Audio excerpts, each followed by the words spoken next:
Thank you. And here you now. Okay. Actually, for the first time in 5 years, the village is in a position to consider ways of generating revenue, either to cover costs or to even generate some surplus revenue in terms of carrying advertising. There was a contract agreed to 5 years ago. It is now expired. It had some restrictive clauses. It's all gone. So it really opens up some opportunities. One, which is obvious, is one that we're already taking advantage of, the telephone book. Village doesn't pay anything for the phone book, and for the exclusive sales rights, a company is responsible to deliver 3,000 units every year based on the advertising they generate. They also had paid in the past $10,000 a year for each of 5 years.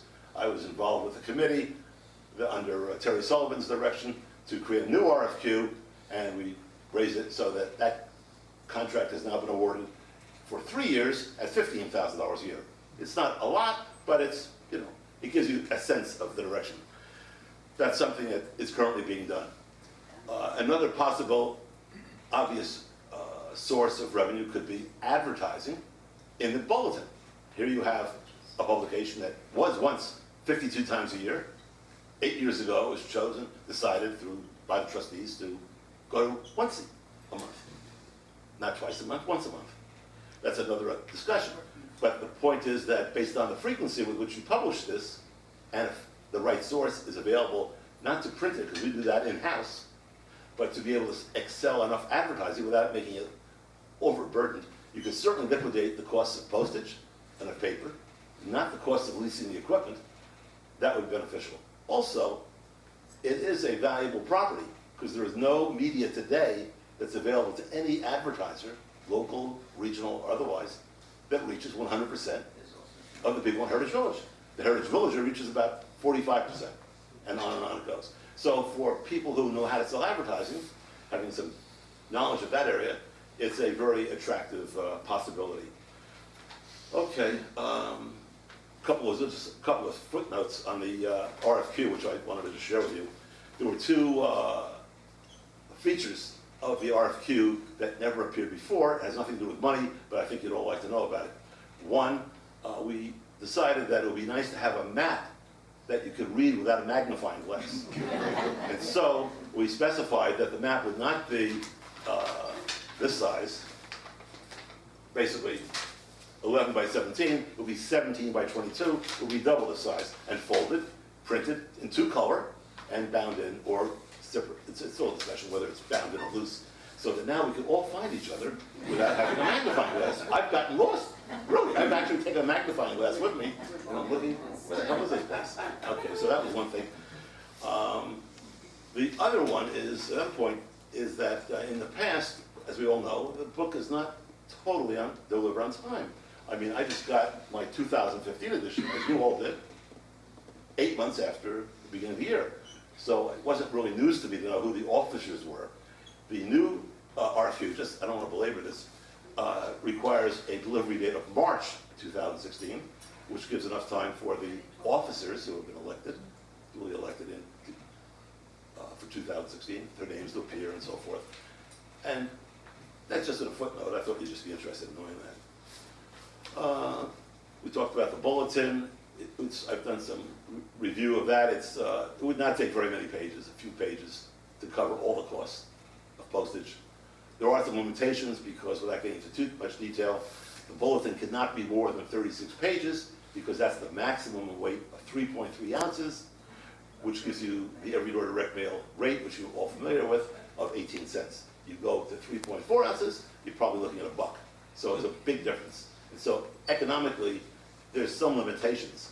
Or change the frequency, so twice as much advertising, and give us all news a little more current, maybe not weekly. So that has to be considered. And there's a committee under Terry's direction that's reviewing all of these things. And Ron is very involved in this as well. He's got some very specific thoughts.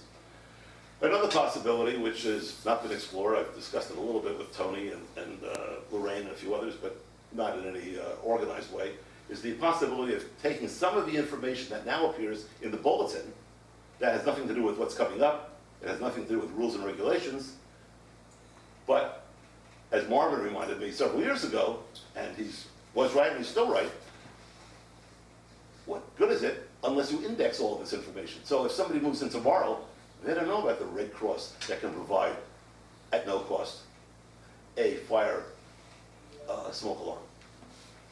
Unfortunately, I didn't even know about it, or fortunately, for me, I only learned about it after the terrible situation we had. It took me about 3 seconds to go and check my battery out, and I said, what do you want to get a battery for? I said, well, I want to make sure my detector works. I said, where have you been? Let's read the paper. So I said, well, he said, it was in the newsletter a couple of months ago. I said, it was? I missed it. So for a new villager, they haven't got a chance. Because as, again, my friend Marvin reminds us, nothing's indexed naturally. So I think that there's a lot of possibilities. For example, I just made a couple of notes here. You could have something on tips from other villagers.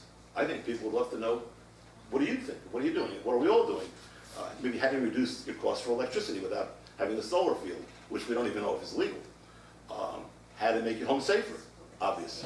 How about Meet Your Neighbor series, something analogous to what Charlotte is doing with Discover on HVowner.info. So that's kind of interesting. So there's a lot of possibilities. I think the possible, and that would also be advertised. Oh, that would have 60 seconds? I'll talk real fast. Okay. I think there are some possibilities, but they have to be explored. It would all be based on selling enough advertising to liquidate the costs so that trustees would have no problem. There'd be no risk and no money involved. And finally, in 2 years, as many of you know, we're having a 50th anniversary. That should lend itself to some form of publication, print, an event, or whatever. Thank you. Wait. I can't answer it. I only have my script. Yeah, go ahead. Yeah, please. You haven't proposed billboards for real estate firms or other people who might want a billboard in the village? Well, how about having a sign on Heritage Road when you come in? Village. That's a good idea. How about having a sign when you drive into Heritage Village that says, you're now in Heritage Village? If you drive off, How are you going to make money with that?